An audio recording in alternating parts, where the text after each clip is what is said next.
讓我哋帶住一個輕省嘅心嚟到主嘅面前。喺主面前，請你卸下你身上嘅重擔。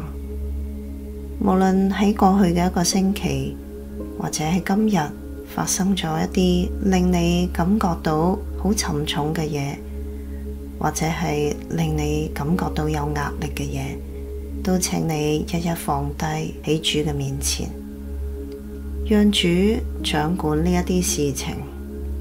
你可以喺主嘅裏面享受平靜同安息。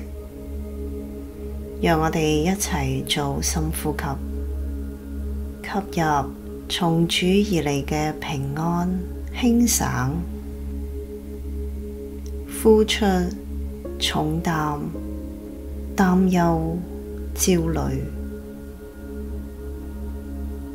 再嚟一次，吸入從主而嚟嘅平安、輕省，呼出重擔、擔憂、焦慮。喺以下嘅音樂當中，請你繼續深呼吸嘅練習，嚟幫助你放鬆，同埋預備你嘅心，專注喺主嘅話語裏面。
請聆聽神嘅話語。歌羅西書3章23至25節，無論做什麼，都要從心裏做，像是給主做的，不是給人做的。因你們知道，從主那裏必得着基業為賞賜。你們所侍奉的乃是主基督。那行不義的必受不義的報應，主並不偏待人。馬太福音20章25至28節，耶穌叫了他們來，說：你們知道外邦人有君王為主治理他們，有大臣操權管束他們。只是在你們中間不可這樣。你們中間誰願為大，就必作你們的用人；誰願為首，就必作你們的僕人。正如人子來，不是要受人的服侍，乃是要服侍人，並且要捨命作多人的贖價。喺頭先嘅經文誦讀當中，有邊一啲嘅字眼係最能夠進入你嘅內心嘅呢？而家就請你基於呢一啲嘅字句嚟到去默想。你嘅侍奉有冇因為人嘅評論而受到影響呢？你係為到邊一個而侍奉嘅呢？主耶穌佢希望我哋點樣去侍奉呢？你而家嘅侍奉距離主耶穌嘅期望有幾遠呢？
歌羅西書3章23至25節，無論做什麼，都要從心裏做，像是給主做的，不是給人做的。因你們知道，從主那裏必得着基業為賞賜。你們所侍奉的，乃是主基督。那行不義的，必受不義的報應。主並不偏待人。馬太福音20章25至28節，耶穌叫了他們來，說：你們知道外邦人有君王為主治理他們，有大臣操權管束他們。只是在你們中間不可這樣。你們中間誰願為大，就必作你們的用人；誰願為首，就必作你們的僕人。正如人子來，不是要受人的服侍，乃是要服侍人，並且要捨命作多人的贖價。喺默想之後，都請你向神獻上祈禱，求主幫助你喺侍奉嘅上面存住一個敬畏主嘅心，為主而做，從心裏面而做。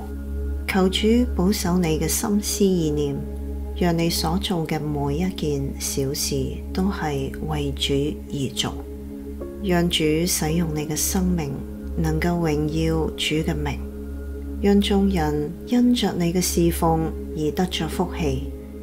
如果你正處於一個侍奉嘅低谷裏面，求主賜俾你愛嘅動力去驅動你嘅服侍，亦都讓你嘅服侍係充滿住喜樂嘅。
歌羅西書3章23至25節，無論做什麼，都要從心裏做，像是給主做的，不是給人做的。